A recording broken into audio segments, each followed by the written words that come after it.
We must know what we want. And more importantly, we must be firm in knowing what we want to want. When each one comes to the want of wants, this desire is fulfilled and renewed and fulfilled and renewed. And Jesus says, my cup overfloweth.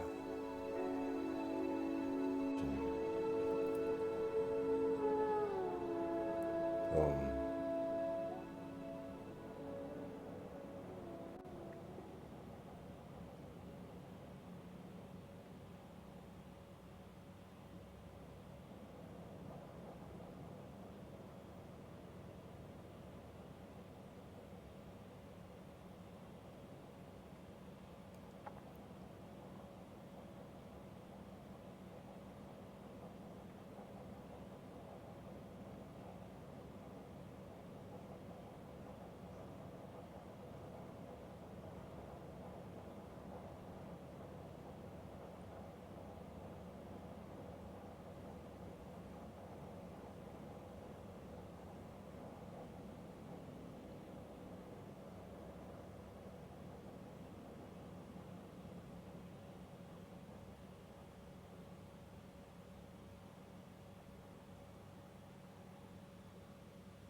Om.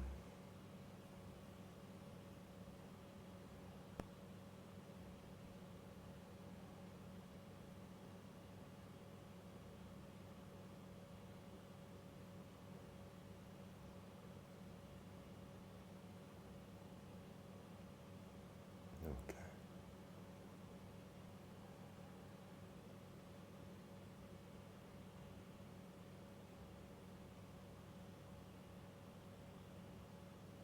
So, good morning and good evening, and welcome to Satsang. I'm so happy to see everybody.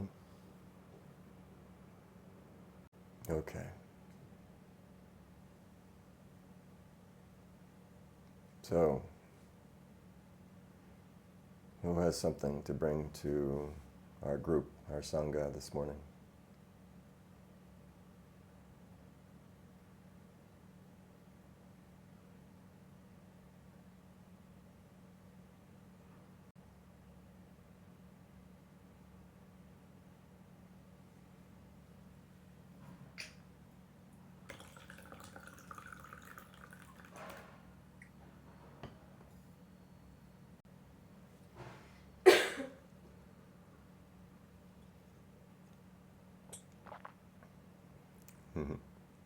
Cheers.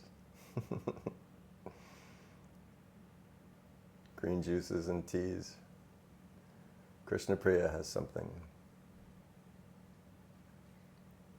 So I've been traveling as a very noticeable tourist for a bit now, and there's a lot of interaction from locals who are very persistent with asking you for something, whether it's to buy something or to look at something or to come with you. There's a lot of that, and it's been having me contemplate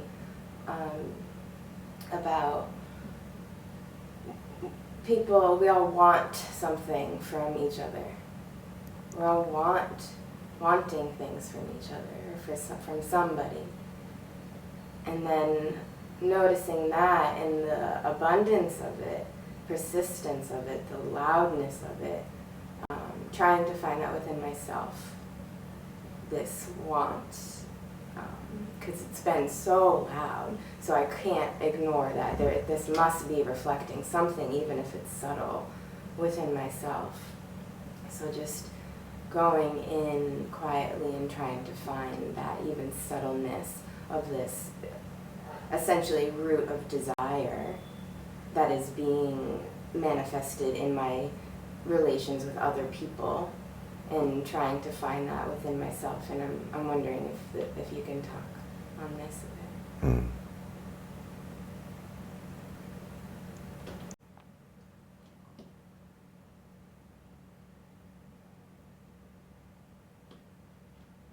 Well, excellent observation.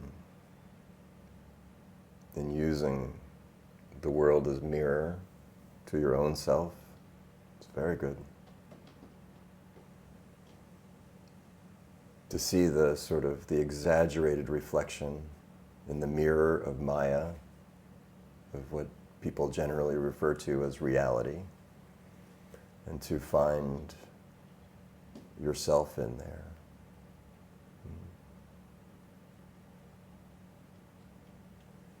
How do I do this? How have I been doing this?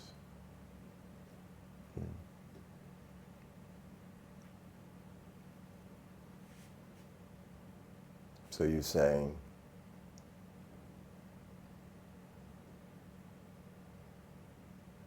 there's this desperate neediness that you're perceiving from other people. Here in India, there's such poverty, real hunger, real uncertainty of the next meal, and strategies developed for survival. And as a Caucasian, just the sight of you arouses some potential need met, opportunity, object. And you feel uncomfortable. Feels like a burden, a weight, and the reaching for you makes you want to run or fight, hide. Yes. And you wonder, I imagine, how am I doing this to others that make them want to run and fight or hide? My neediness.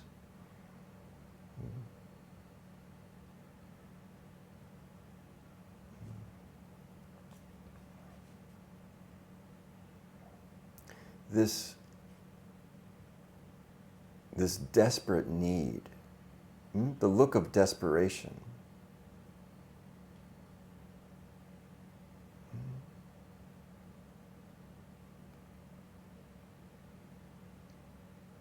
it's palpable. You know, a man selling cloth,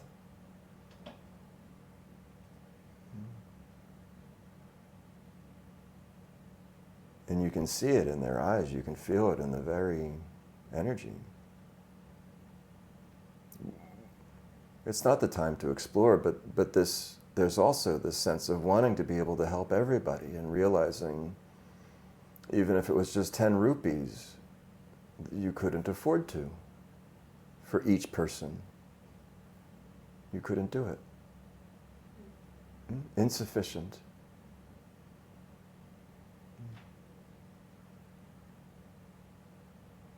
And so how to make contact, to smile and love, and not be able to give money, and then to feel the disappointment, even the contempt sometimes, isn't it? The whole thing is there.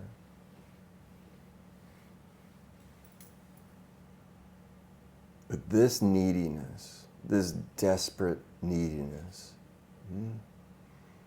When this is turned from physical survival to emotional or psychological self-referencing survival,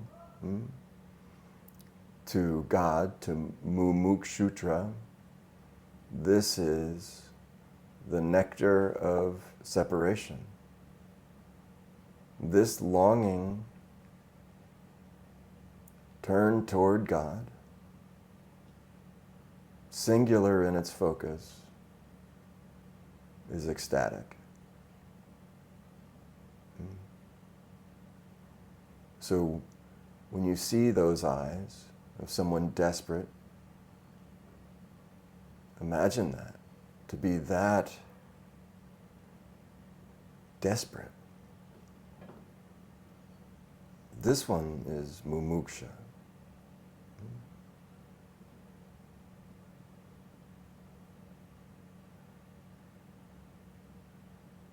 And each one will come to, in some lifetime, the recognition that every other object will disappoint.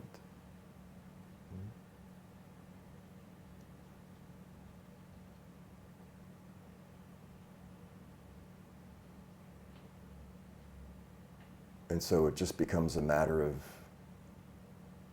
discernment. Wise discernment. Viveka.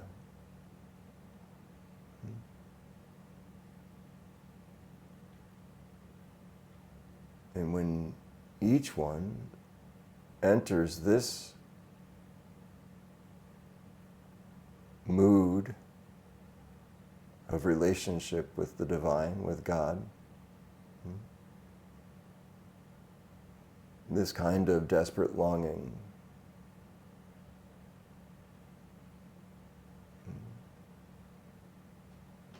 is a bliss.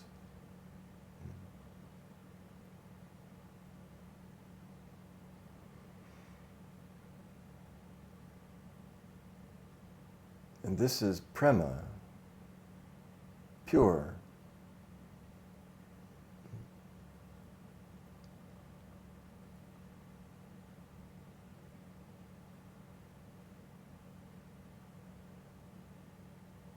So there's, I'm sure everybody is familiar to some degree with Maslow's hierarchy of needs.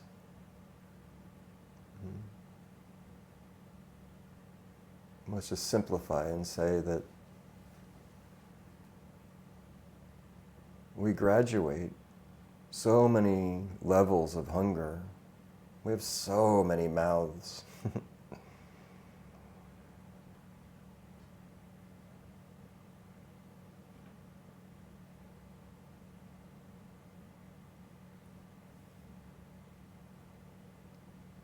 In the Karikas for Mandukya Upanishad, 19 mouths, I believe it says. So much hunger. And that everything in this world, you could distill it into hunger and food. The great consumer. Consuming and being consumed. You see the world as object and develop a strategy for your satisfaction, survival, desire, and you in return are object to the world.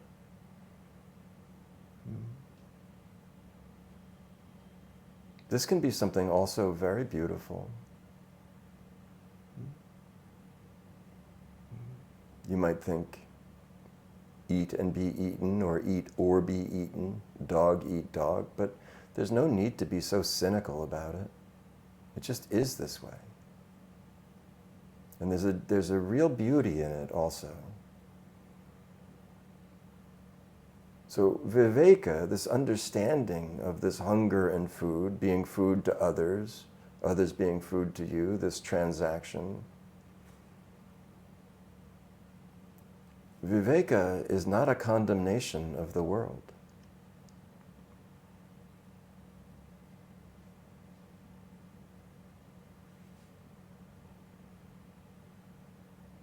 It's referred to this way in the Bible. Blaspheme the Father, blaspheme the Son, but do not blaspheme the Holy Spirit.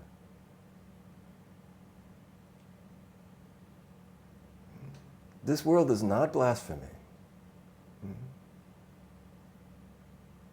It won't nourish and satisfy.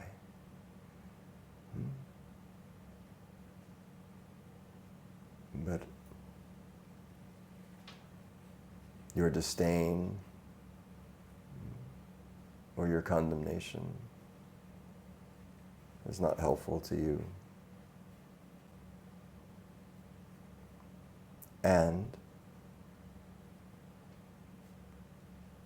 as wisdom dawns in each one, they will graduate from the habits of subject-object.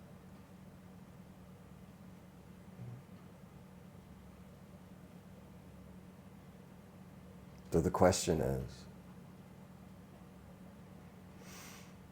most people here that come to satsang have largely their physical survival needs met, and maybe even many of social and emotional and psychological needs are at least partially met.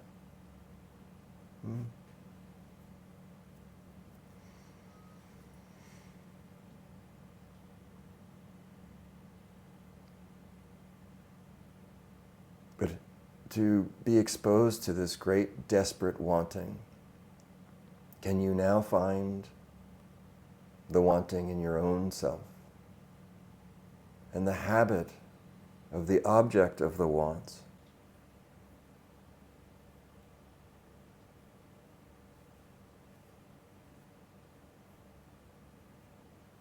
This is a very important practice.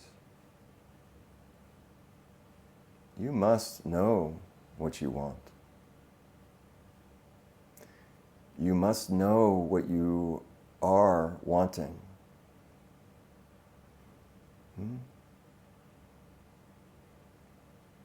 You must remember what you have wanted.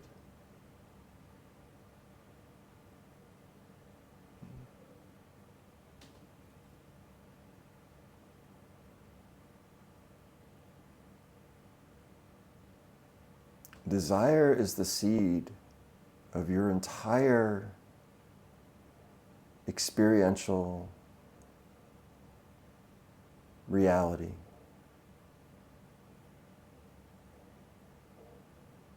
You are what you have eaten.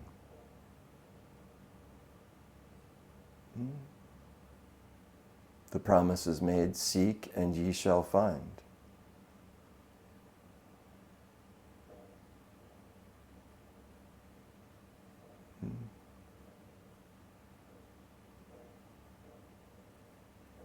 Last night, I ate dal. That dal now calls itself Nataraj.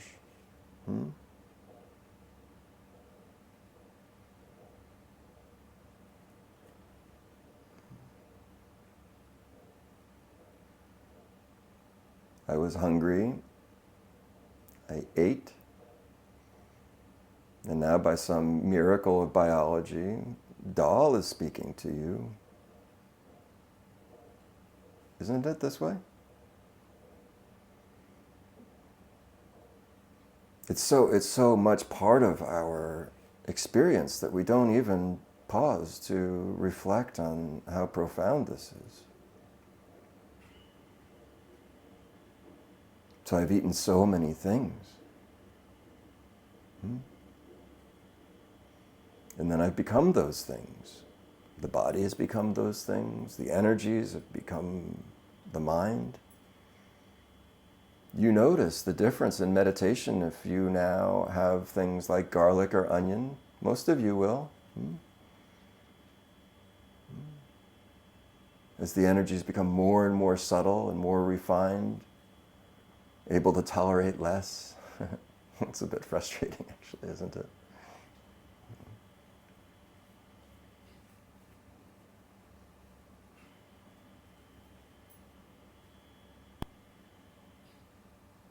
You eat something rajasic, and the content and quality of your meditation changes, doesn't it?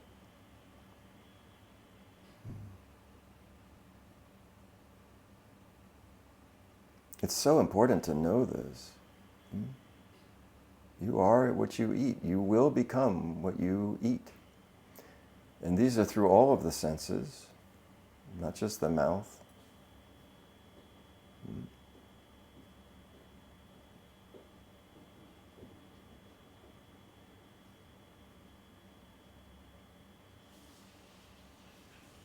So,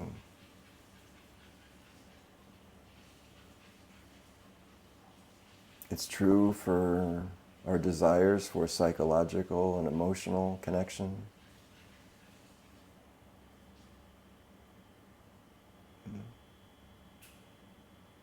Where is the focus of our time and attention?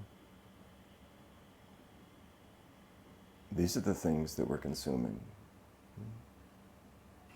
And you can tell, each one of us can tell in this very moment what it is we've been consuming, because the mind and the heart, the contents of the mind and the contents of the heart will tell us. Agitation, you've eaten poorly.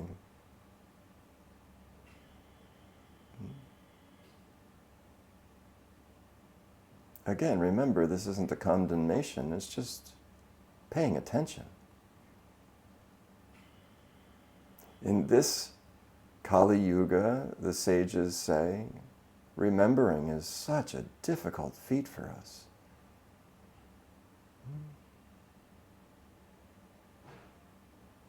I'm reading through Narada Bhakti Sutras, and Swami Shivananda says, in this Kali Yuga, our intelligence is so diminished.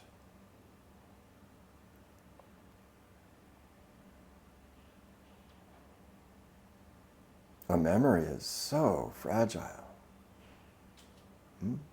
This forgetting overtakes us. So this isn't a condemnation, this is just an efforting to pay attention.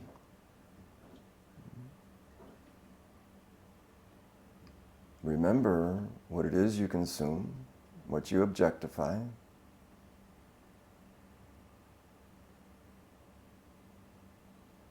And remember how it makes you.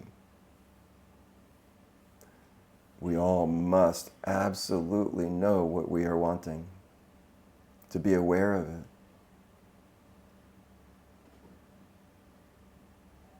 For the most part, the wants hidden in the subconscious, probably called compulsions, addictions, by and large, not so helpful.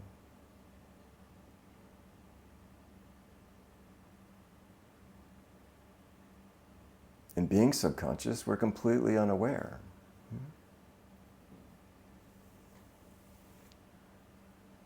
So we must become aware of what we are wanting. This is something very profound. You can find what you are wanting by where your gaze goes, by what you feel in the body, by the contents of your thought, by the contents of your heart.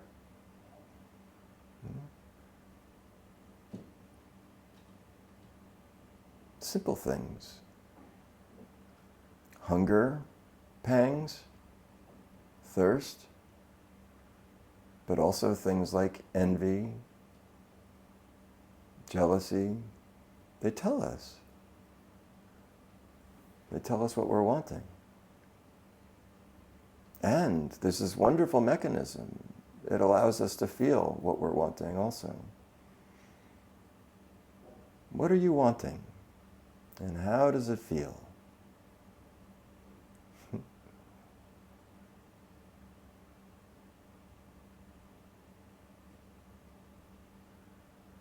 Tomorrow, when you wake up,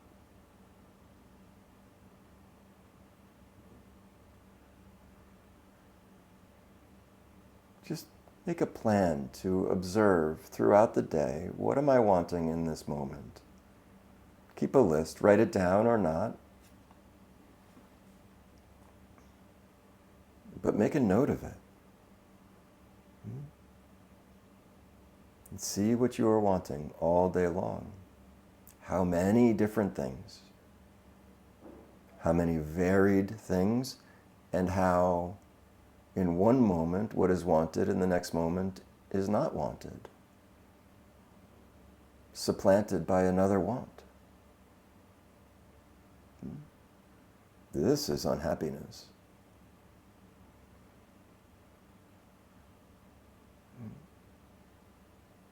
This is suffering.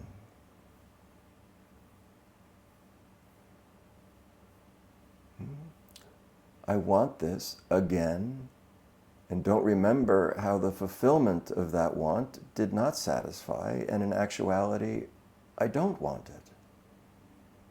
But still driven by compulsion, chasing the same object that will not fulfill the desire. This really isn't any different. More subtle, perhaps, more survivable, but not so different than a heroin addict or an alcoholic, unable to realize that life has turned to a shambles and still going to the dealer.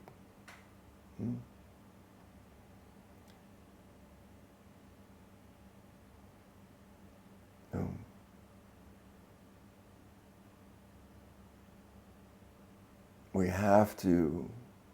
We must, in order to overcome unhappiness, we must see the patterns of wanting and expose the lie.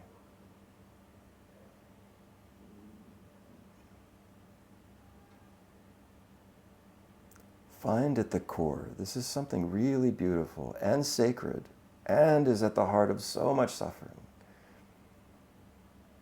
Each one, you and everyone, and me, wants so much to be loved. Isn't this? Wants to be seen.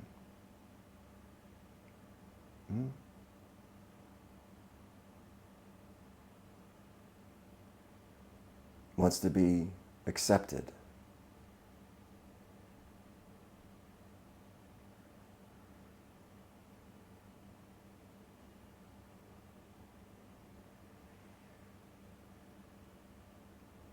There's no problem with this.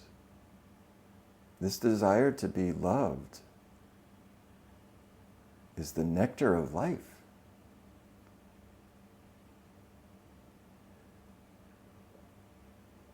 But we must pay attention to see what can and what cannot fulfill the desire.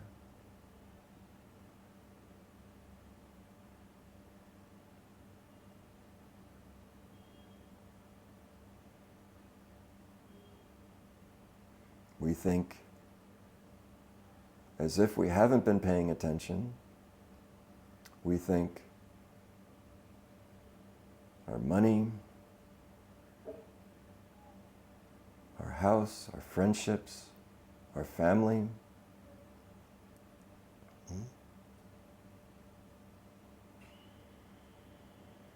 It doesn't make them wrong. No. The opposite, truly.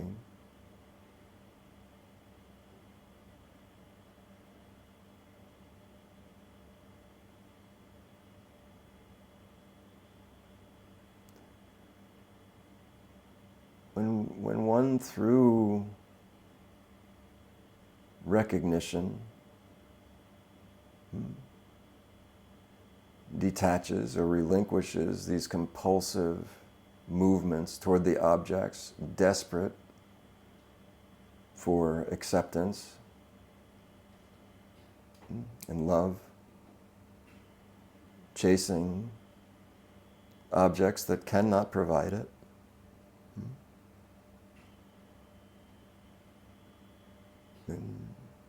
Each one will come to the source of that,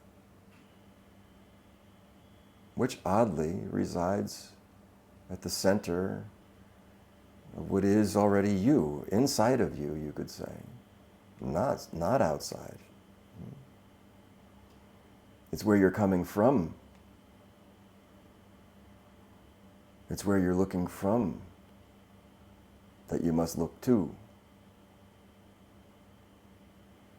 And also, beautifully, all of what you've been looking toward outside of you, these objects to your subject, are nothing other than reflections of that same center.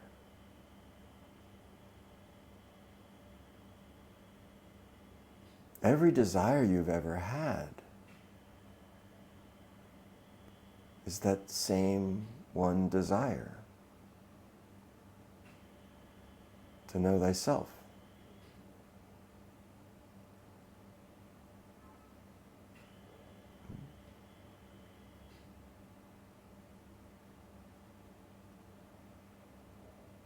All desires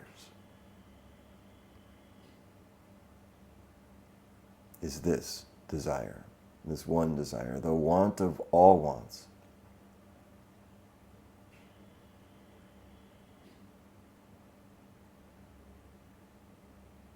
And everything else is just a misunderstanding. A bit foolish, really, but not for stupidity, just for not paying attention. Not remembering. This is the way it is, they say, in this Kali Yuga. It's called muda, a dull mind, forgetfulness.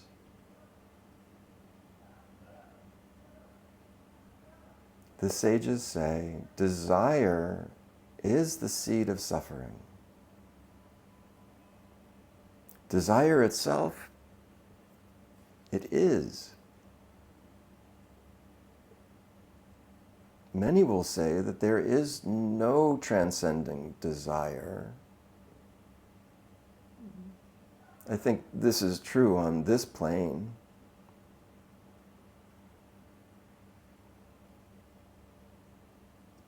But there is, I don't think it's too subtle. There is a desire that is immediately fulfilled and renewed and fulfilled and renewed. And a tight call and response of loving and being loved. This is pure contact. A nectar of separateness, of separation that is fulfilled and renewed.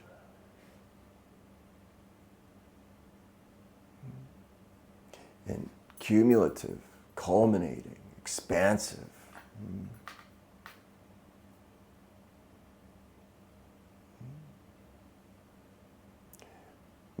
Probably in our more common experience, sort of, we could say it's like orgasm that doesn't end, or the precipice of orgasm that is constantly fulfilled and renewed.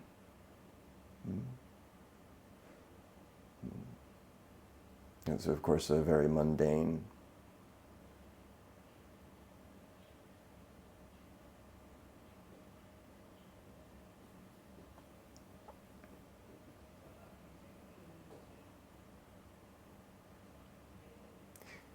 There's also something else, that in the paying attention during the day, throughout the day, of seeing all of the different desires, when you locate the desire, you locate who you think you are. This is so profound.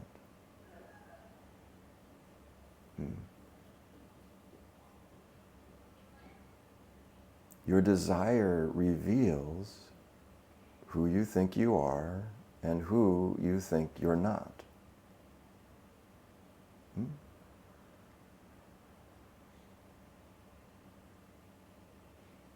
none of us has ever had the desire saying, I wish I had a nose.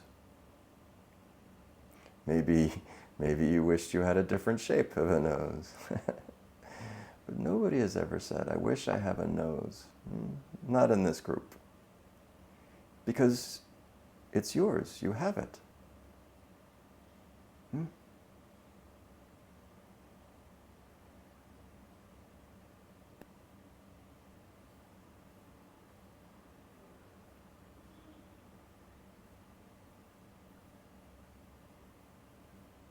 And so when you become aware of desire, you now know who you think you are that's desiring it. Somebody who doesn't already have it.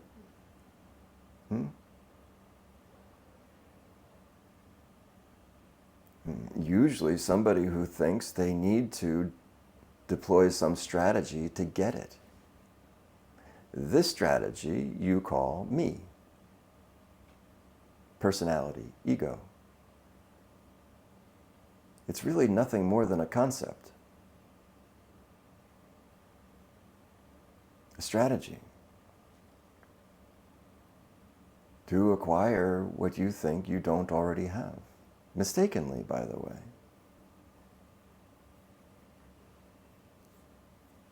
So, desire leads to desire fulfilled. This is where the real trouble begins. Once the desire is fulfilled, now you're going to want it again. Looping. One time, this desire will not be fulfilled. This will introduce frustration, anger.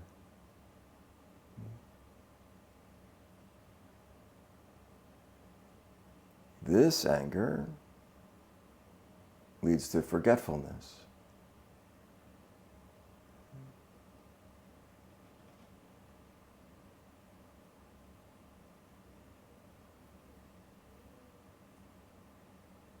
And the forgetfulness will lead to coming back to the same desire, not realizing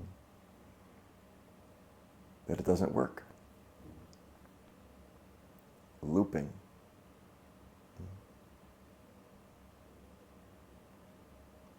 So, you cannot want what you already have, what you already are. I want to be I.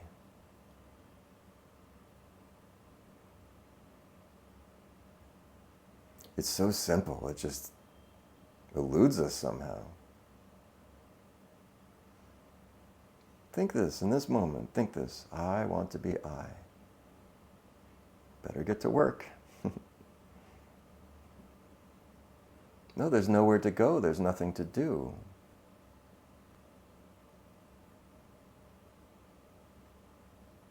All of the chasing and the running is based on the false supposition, the false assumption that it's not already what you are. All the trouble comes from this misunderstanding. All the trouble comes from this misunderstanding.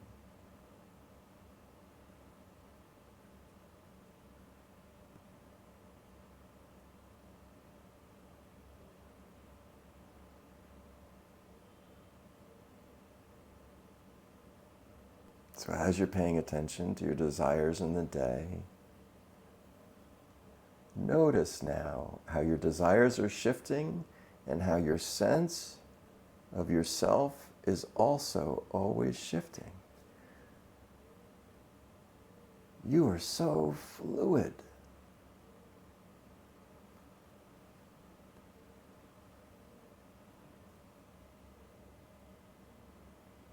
You're like a slippery bar of soap.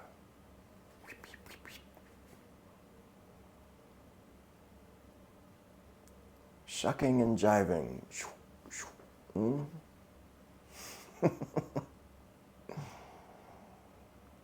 Come here, get away, get away. chase, run, fight, hide, flee. So many strategies. How many of you are there? As many as there are desires in you.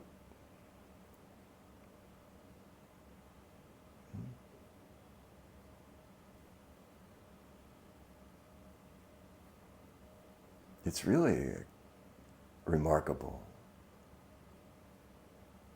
comedic.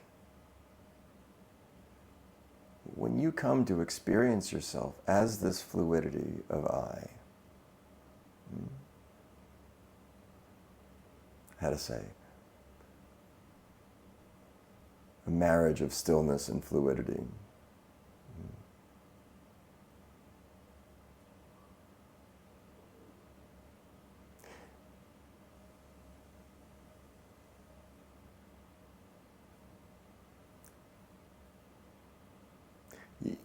You come to see that thinking yourself as singular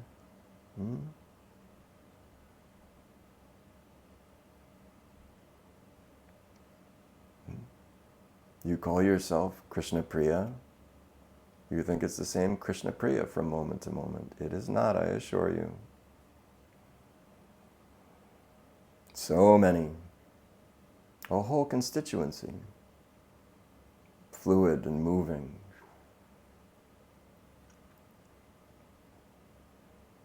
You think of yourself as I, but really you're a whole we, a whole constituency, and unaware. But your desires, if you place your desires, become aware of them, you can triangulate to find you. So many yous.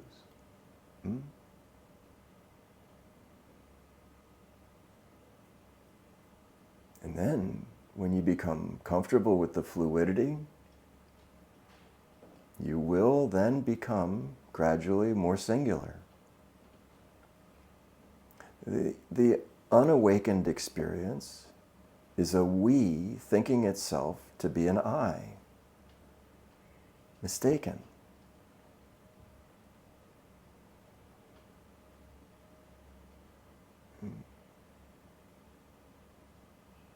In this epoch of consciousness, generally a chaos, a cacophony of constituents.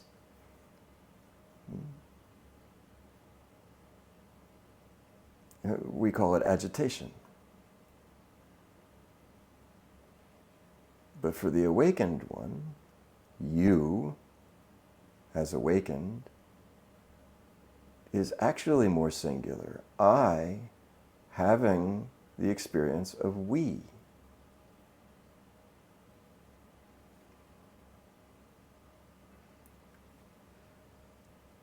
I sense as me is fluid. Different moods, different modes of being. The subject is fluid, and all of the objects also fluid. Nowhere to stand. Nothing to cling to. Who would cling and what would it cling to and for what reason? It's always moving.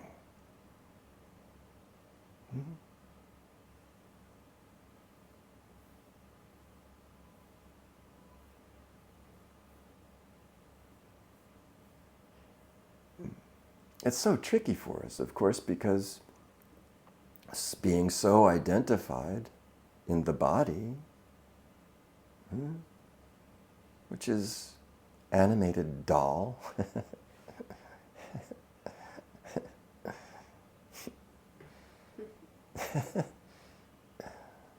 huh?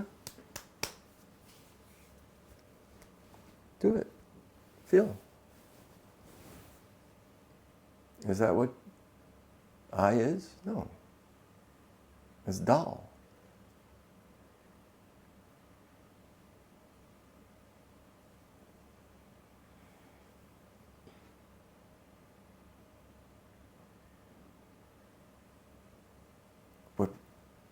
when each one moves from the false sense of singular that is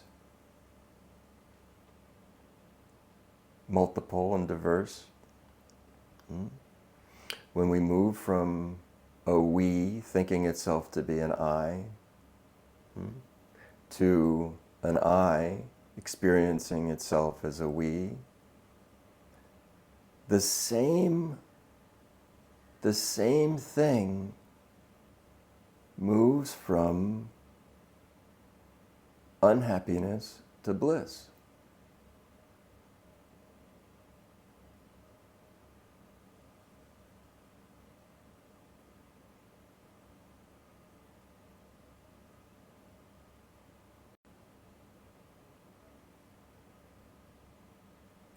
Samsara to Ananda.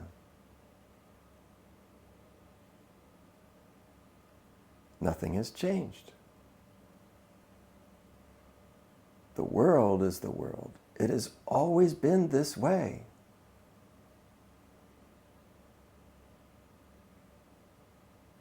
There has never been a time when somebody didn't reflect, look at the sad state of this world.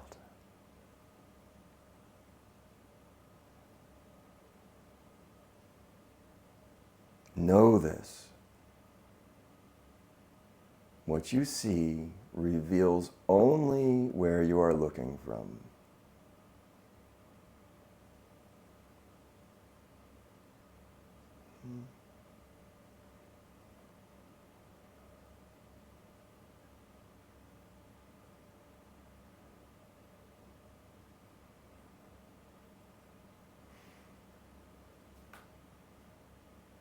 When you see this strategy of fulfillment of desire is ego, personality, collection of memories, interpretation of memories, deployed as strategy to fulfill desire.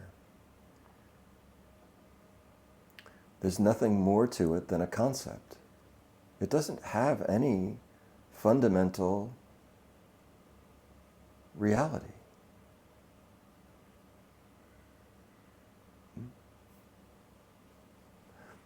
This is what we experience as fear of death.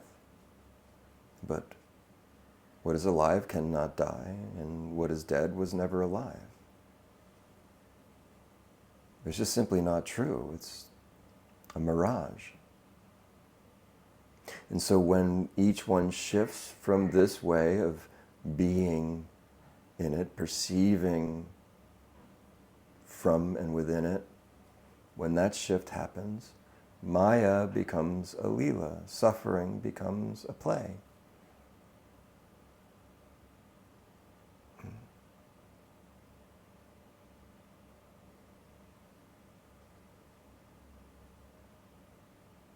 But nothing has changed. It has always been this way. For the one who crosses this invisible threshold, the gateless gate,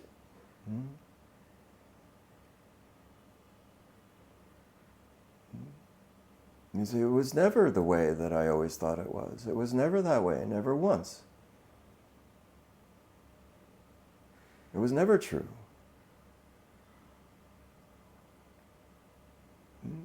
You see, belief is not an indication of truth.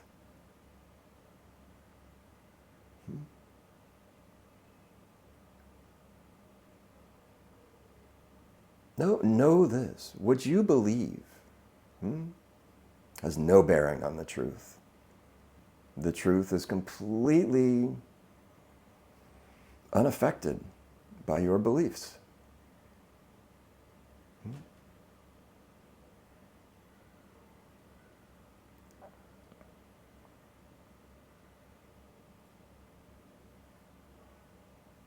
The truth has never changed.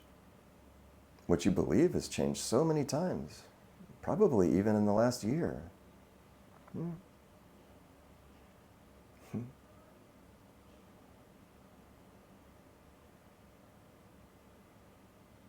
What changes? What changes is your experience of where you are looking from.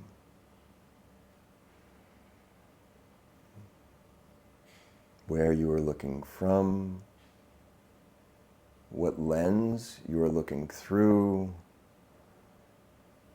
and how you perceive.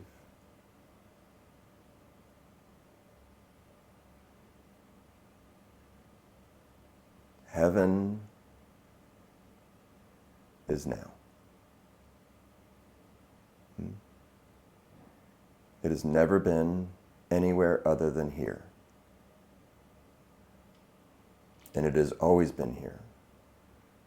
It's here right now.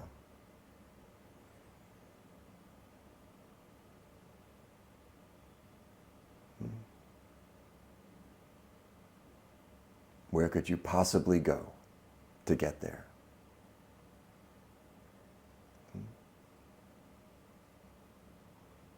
Also hell.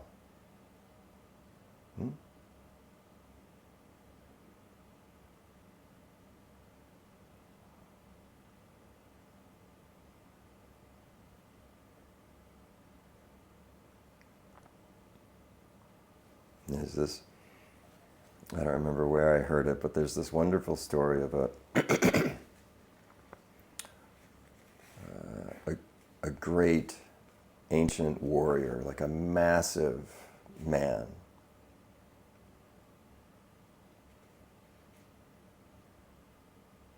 And he comes across a little monk on the street, and he demands of the monk, he says, "Tell me, what is the difference between heaven and hell?" And the monk looks up and says, "I don't know where you think you should ever address me to ask a question that you couldn't possibly understand. A fool like you." Just insults him. And so the warrior unsheathes his sword and is about to slay the monk in anger. And the monk says, "This is hell."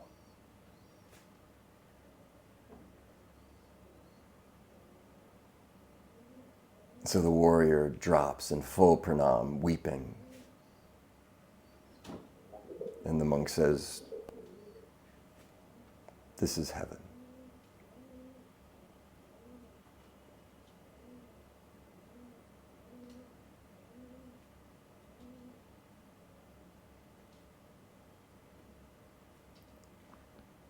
Maybe you could call this esoteric or mystical, but in truth it's not really.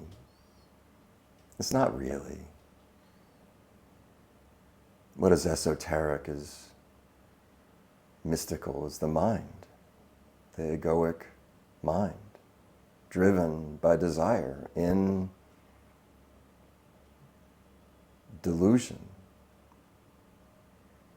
in illusion, not understanding. It simply is this way.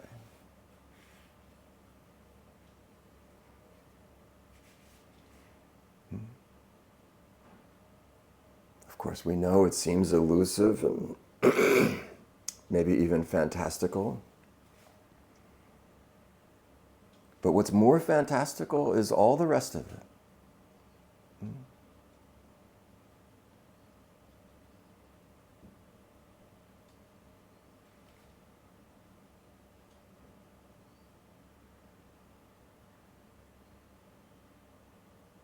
What's more fantastical, what's more mystical is how did anyone ever forget who they are? This is quite something.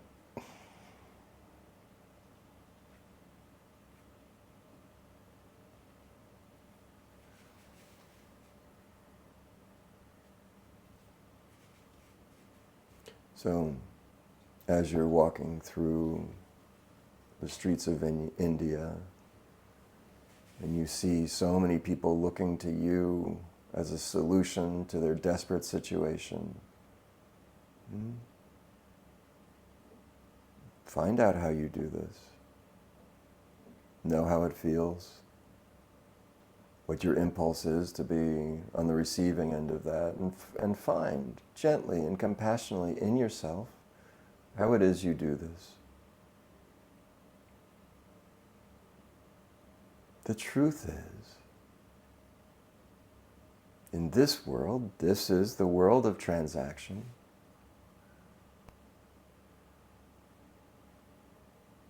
And everyone that will transact with you in this way is also transacting.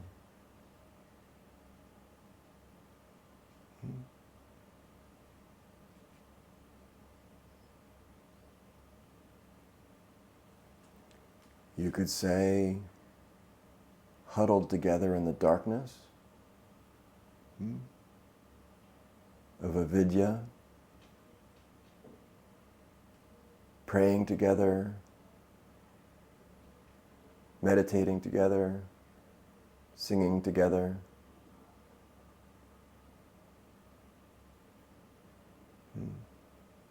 Or you could say, not quite yet so evolved, drowning together.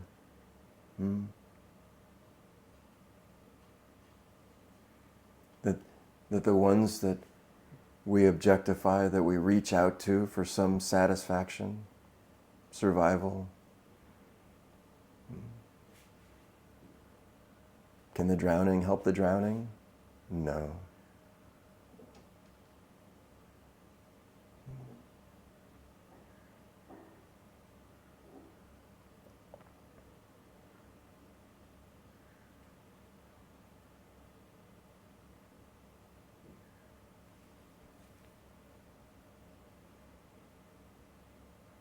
Can you be buoyed by somebody who doesn't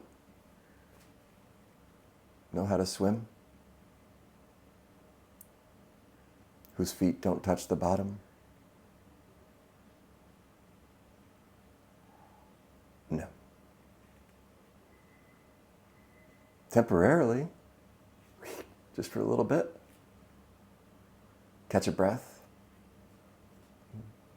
Maybe.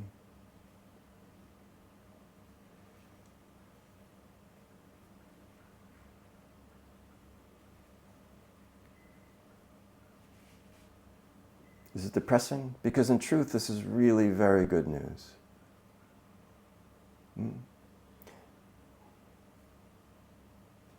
It's so important to come to one's own full, direct experience, one's own recognition of what does not and has never worked. You must know.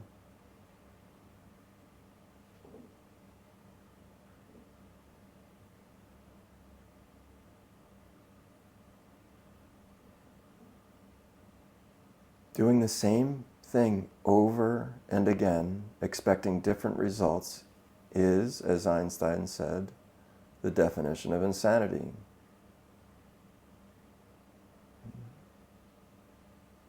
You must know it doesn't work.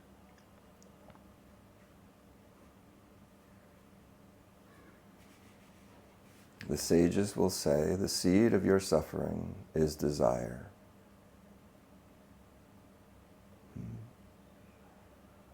And is a fundamental misunderstanding, misassumption. That is, this assumption of separation, of shame, of feeling desirous or unfulfilled, unloved, is a lie. And the movement is so quick, we never pause to sniff out the lie of it. And so all of the movement, all of the strategies are based on a fundamental lie. Where would you go if you're already there? And would it matter what directions you received? Who told you how to get there? Were you ever lost when you got lost? You see? So the fundamental assumption is wrong. A house built on sand. And so, in seeing this, one must tear it down. Branch, root, and seed.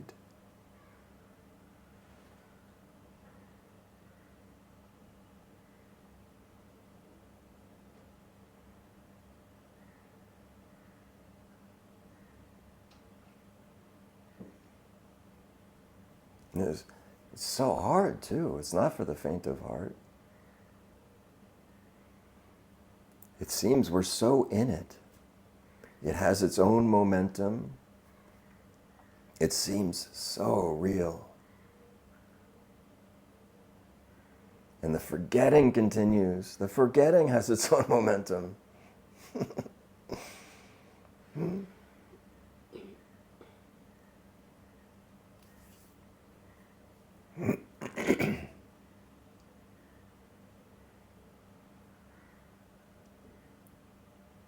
Oh. Map your desires.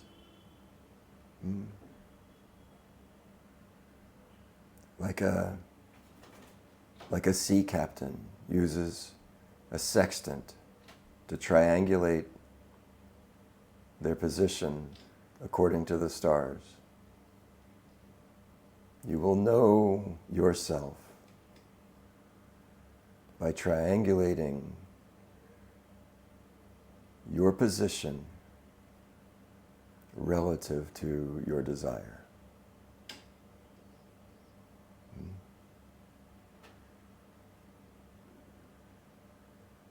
You will know where you're coming from.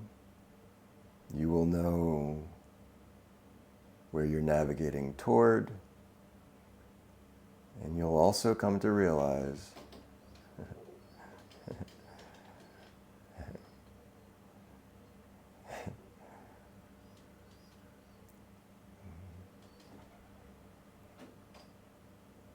what a varied path, crooked path.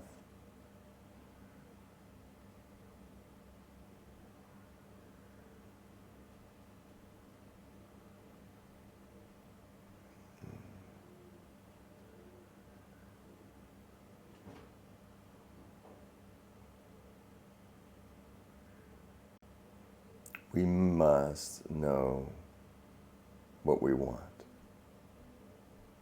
And more importantly, we must be firm in knowing what we want to want.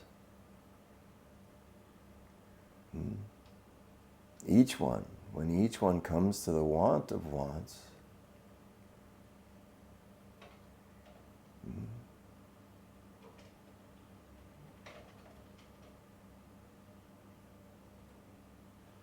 this desire is fulfilled and renewed and fulfilled and renewed.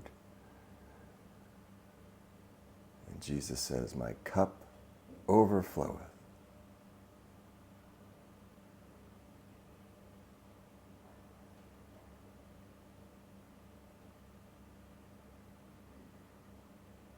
Know what you want. Know what you are wanting. Know what you have wanted. See the patterns. And know, be firm in what you want to want. It's essential. And figure out some way for you to remember, because you will forget. I think maybe this is the most powerful way of using your cell phone.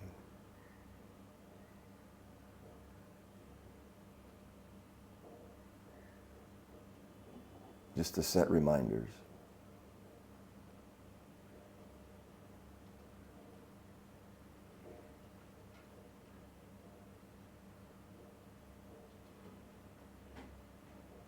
Is it Hermann Hesse that writes a story of being on an island and the call of a particular kind of bird brought him back to the here and now?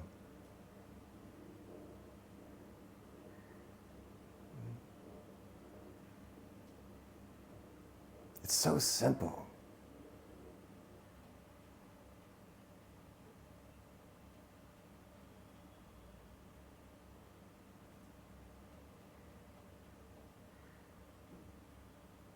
Who's here? I'm here.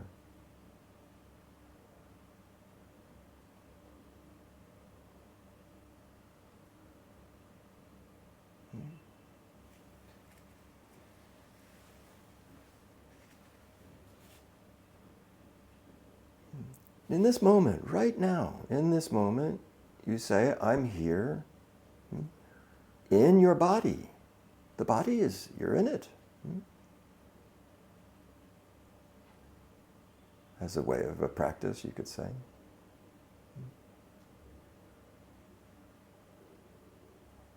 Meaning that in your desire for freedom, movement from the body will not help. It's not true. Of course it will help.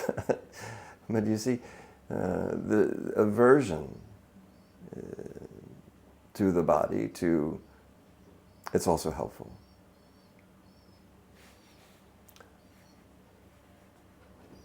It's tricky business. Everything I say is not true.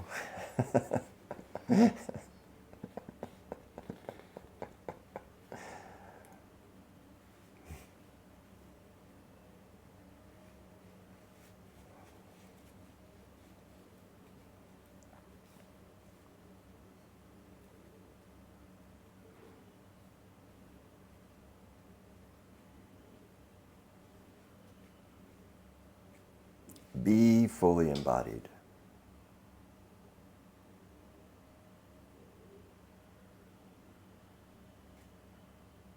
Nothing to chase. Nowhere to run. Not possible to hide. What to do? Now, in this moment, what to do?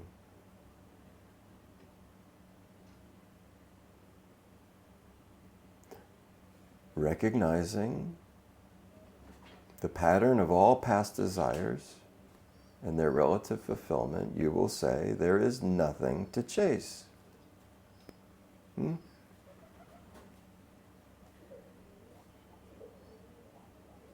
this moment, now, conscious of the patterns of past, of all the ways you've tried to avoid suffering,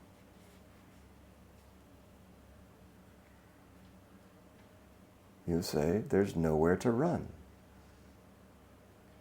So, nothing to chase and nowhere to run. In this place of stillness, you'll then come to see that God is.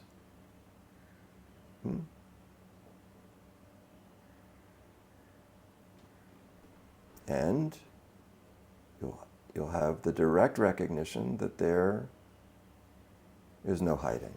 It's not possible. It's never been possible. The blind think they can hide for the blind. You cannot hide from someone who sees. There's no hiding.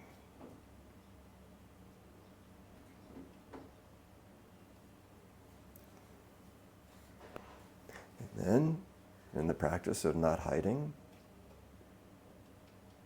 you'll find your invulnerability, fearlessness.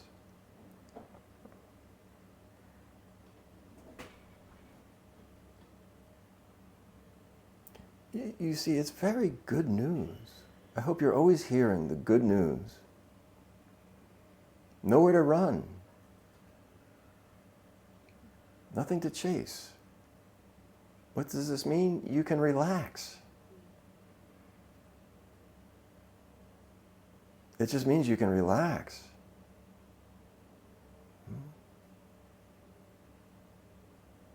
Take a beat.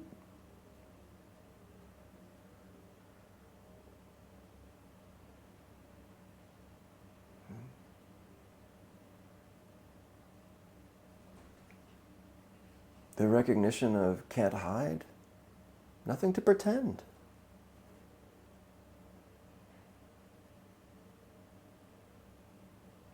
Shameless.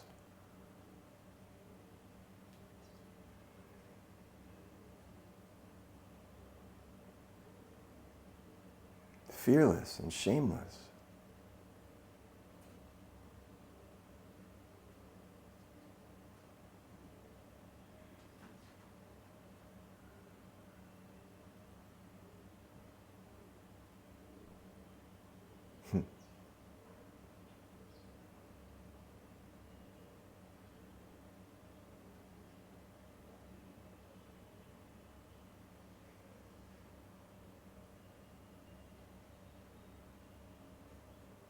Yeah.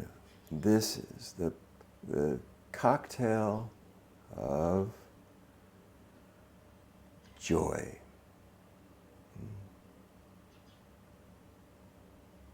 And an immense gratitude that is born of humility.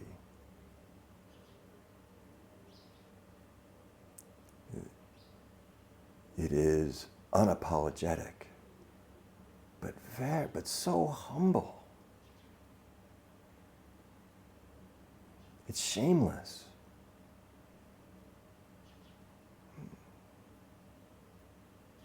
But not cynical. Hmm?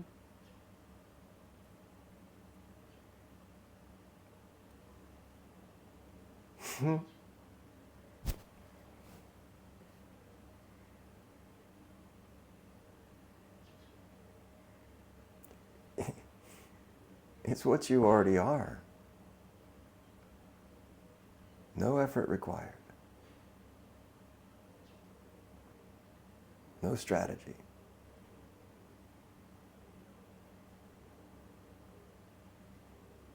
Truly, this is not mystical. What's mystical is the dream that it's not what is.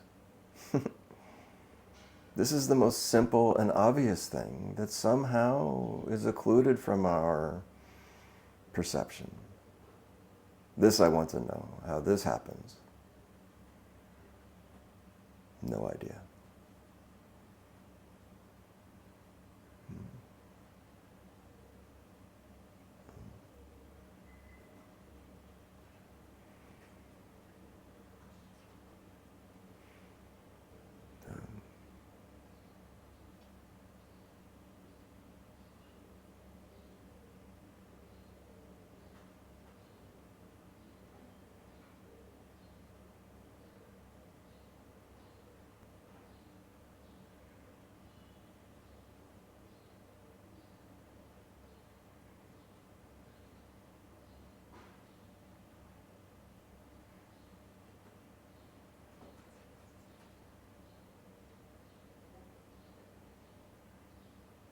I've been made aware of the time, but I'll still ask, who has something now?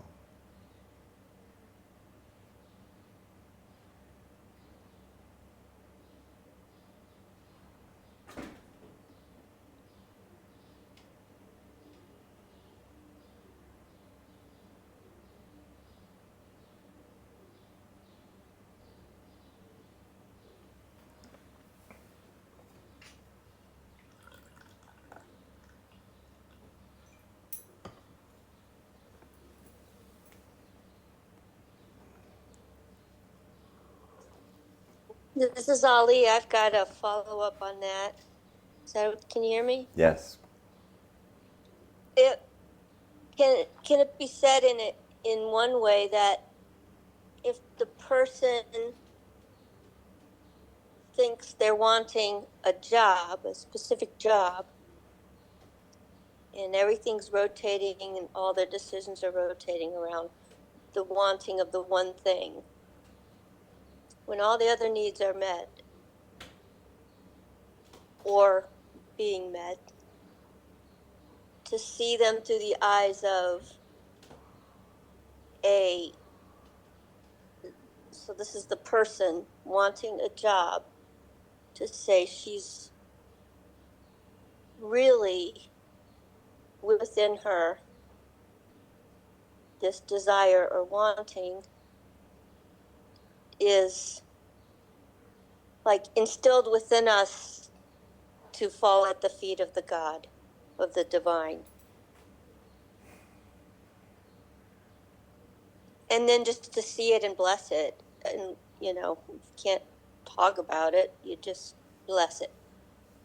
This is the reaching that we all have within us, in other words, as part of our nature. What would you say to that way of constructing it? This is doing, not doing.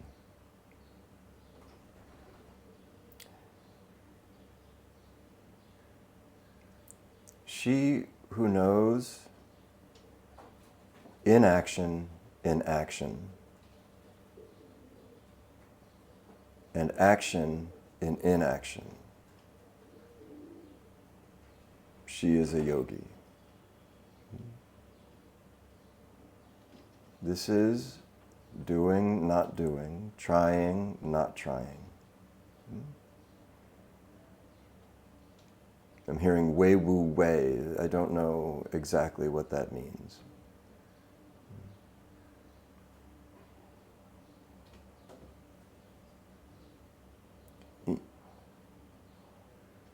In the recognition, none of the happenings is wrong. There's doing is done in stillness. The movement is contained by the stillness, on the ground of stillness that is unaffected. So all of the things of the world, working and commuting and planning and saving and healing, and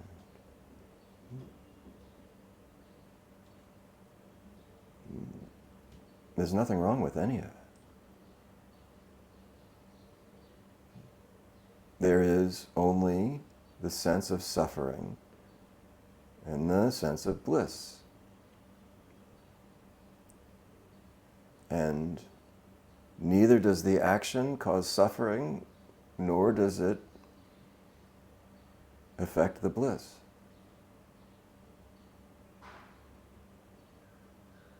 In the context of surrender, there's the statement, you say it a lot, I say it to myself, God is.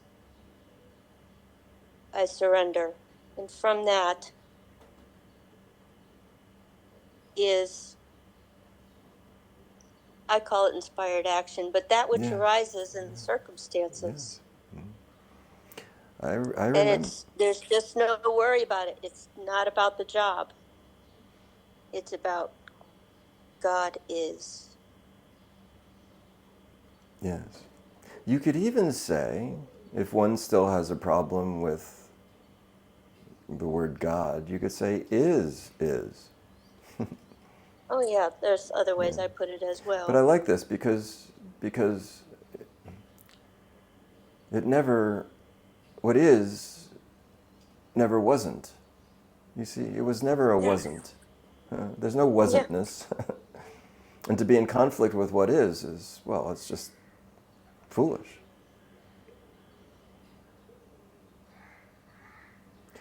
The funny thing is, I mean, that here, one could experience maybe what you might call the death of ambition.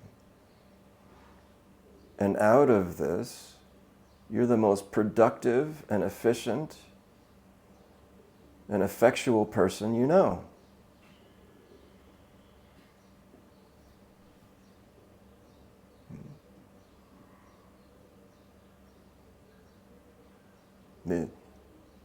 There comes a recognition that the ambition itself is in the way of productivity.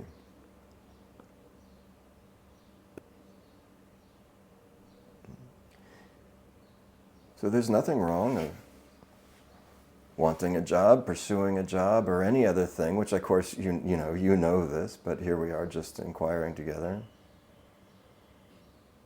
Not wrong for me and not wrong for any of you. Attachment sense of right and wrong, of good and bad. You call them your beliefs. Yep. Be free. Yep. Be free of that. It has no bearing on anything. There's a whole other conversation we could have about beliefs, but in this, don't confuse the two. In this, I'm saying your belief is completely of no effect on the truth, other than to bring suffering to you and the others around you. Be free of all your beliefs.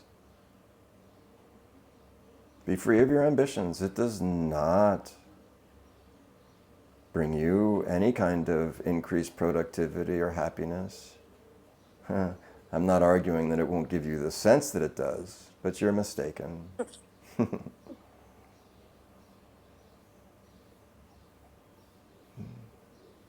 And leave the world to the world. Let the world do what the world does, and the people in the world, let them do what they do.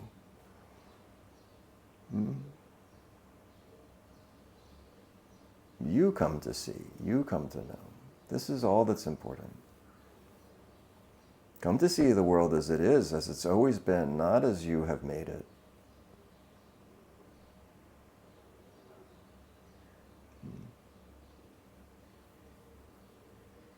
But this is, it's a tricky thing for people on the spiritual path. They develop some discernment, and then they begin to reject this and reject that. An actual rejection, which is different than a detachment. And cause all kinds of trouble. Really, the Advaitin, the non-dualist, has nothing to reject. Nothing is excluded.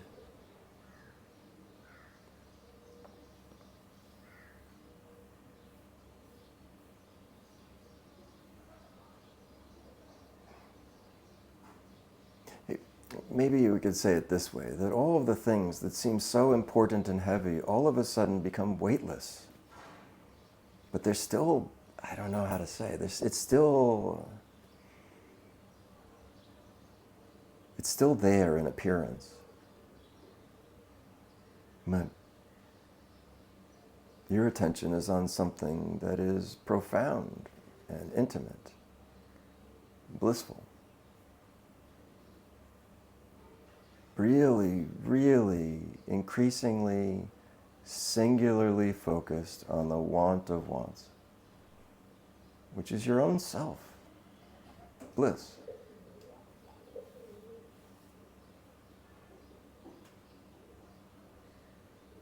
And of course, on the path, it's very helpful to reject things, certainly to desist. But know, at least in the background, that you'll come to the place where nothing needs to be forgiven, because that's always been the ground, is everything is already forgiven.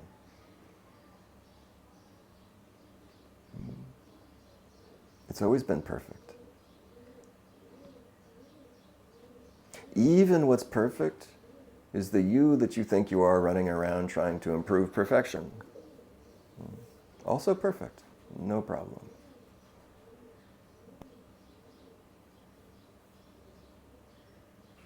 And this also is very important. A lesson hard learned, I think. No need to teach. No need to share. No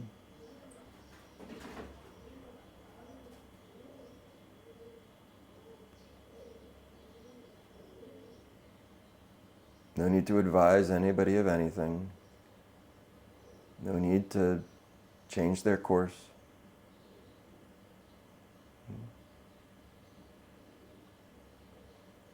If you have what they want, they'll come ask. Then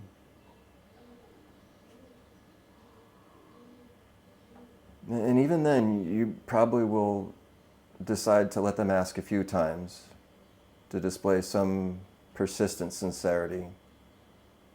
Mm.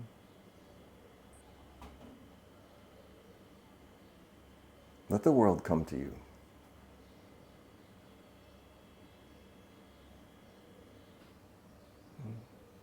Be ready and willing in every moment and have great joy in sharing. But you have nothing to sell, no one to fix.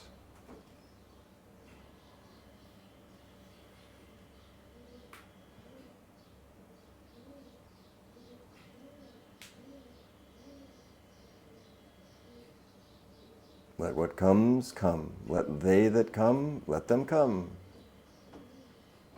And when they go, let them go.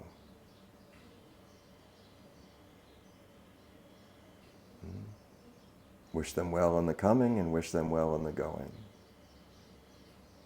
Wish them well in their sincerity and wish them well in their not so sincere. Everything is perfect.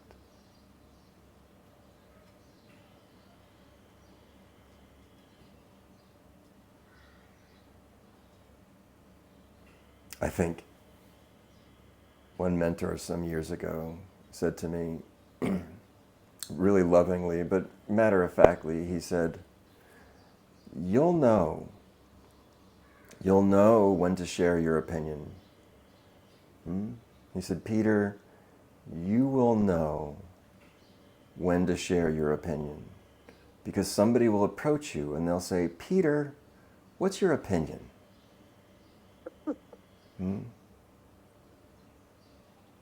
Presumably busy, I was sharing with people the things that I thought I knew.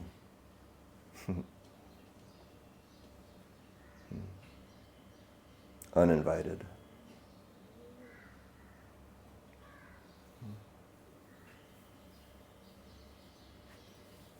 And then even trickier is when they come with sincerity to not hide or run.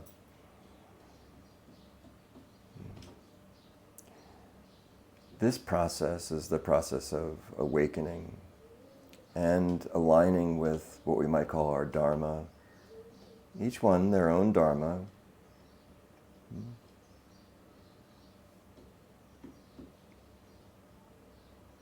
And the yogis call it Shravana, Manana, Nidhyasana. Shravana is, I like to think of it this way actually, is drinking thirstily. Thirstily, like really thirsty. Not a wine tasting, sipping this and that and comparing. No, this is drinking, and so one must be really thirsty, eating hungrily. This is receiving, but being empty enough to receive.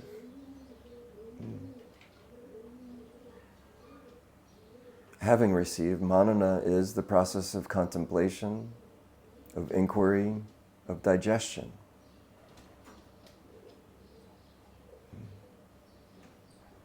In digestion, I ate dal. Dal becomes Nataraj. Nataraj becomes dal. There's a merging, a yoga, a union. Nataraj and dal. Now, same. Same. So scripture, consumed. Love of God, drunk thirstily. Now you digest. This is yoga, manana, nidhyasana. Having become that, you must now step into the audacious courage of acting as if. Be what you are, unapologetically, without ambition and, all of those things, because then it can't be that.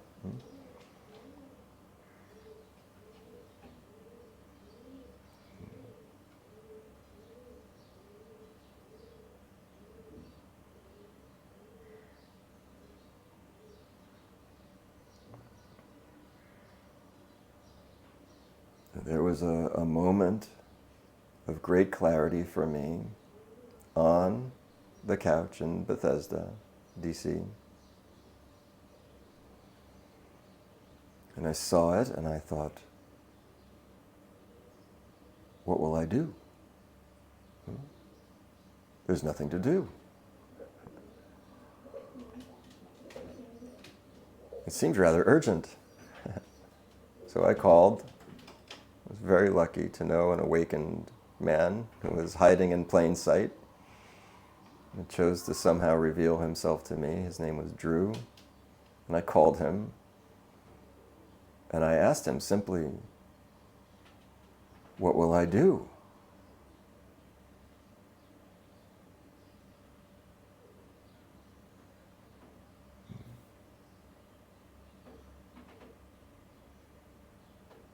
He said, do what the moment requires, and hung up.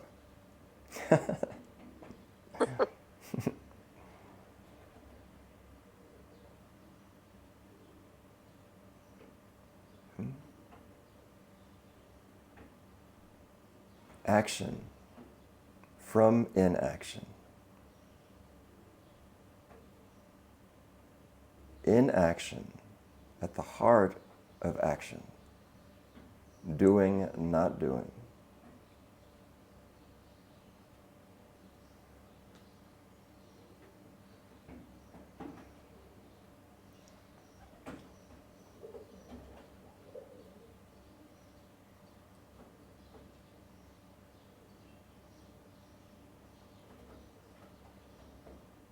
Thank you.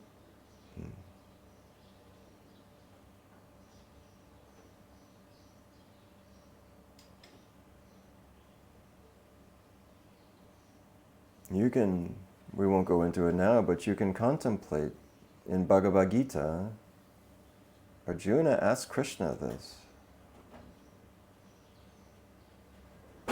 Why should I pick up my sword? Why should I do?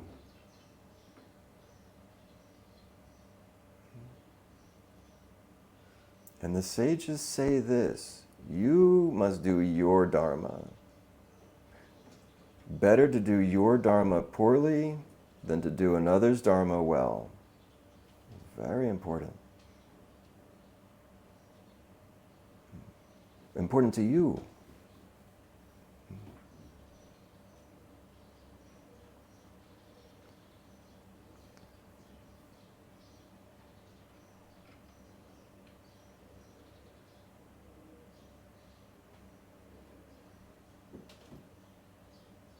Always remembering, this world is to help you triangulate, to see where you're looking from. You do not see the world as it is. You do not see the world as it is. You see it only as you are. It reveals where you're looking from.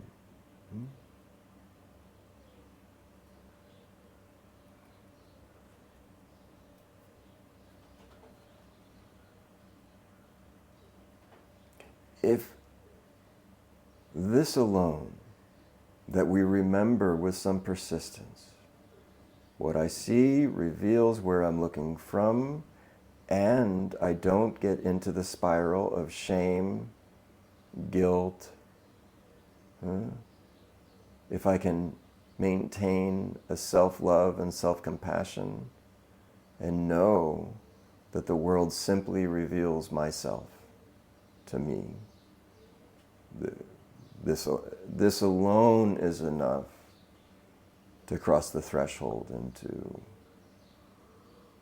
a different experience of being.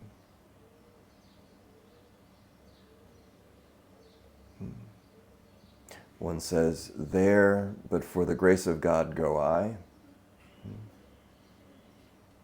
Or simply, there go I. I am that.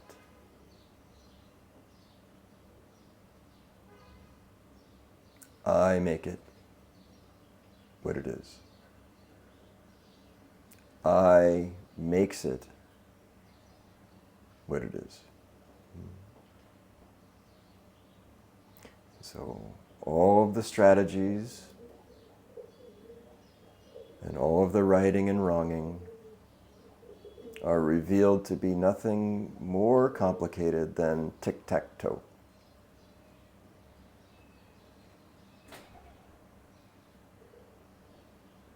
Which is a game that children play that once they awaken to the fundamental strategy, it always ends in stalemate. Always ends in stalemate. Once a child becomes a tic-tac-toe adept, they don't play anymore.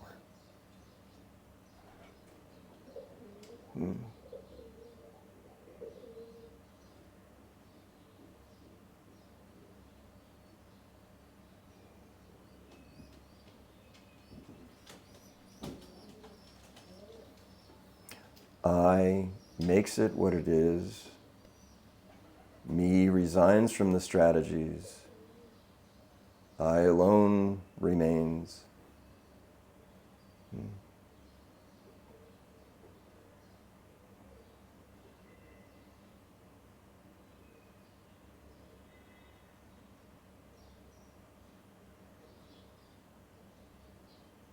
Could you do it? Could you just relinquish all your senses of right and wrong, good and bad?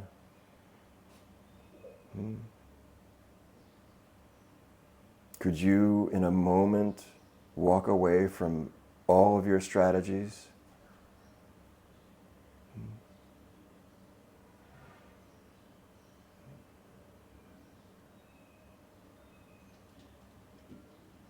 This one who does this will stop making a mess of things.